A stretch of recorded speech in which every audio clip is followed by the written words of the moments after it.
লেগেছে মনে রং লেগেছে টুনি নাকি সিনেমারে নায়িকা হয়েছে রং লেগেছে টুনির রং লেগেছে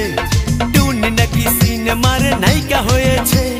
সেই ছবিতে নায়ক নাকি থাকবে সাকিব খান ছবিটার নাম নাকি তুমি আমার জান টুনির জ্বালায় এবার আমার যাবে রে প্রাণ রং লেগেছে মনে রং লেগেছে টুনি নাকি সিনেমারে নায়িকা হয়েছে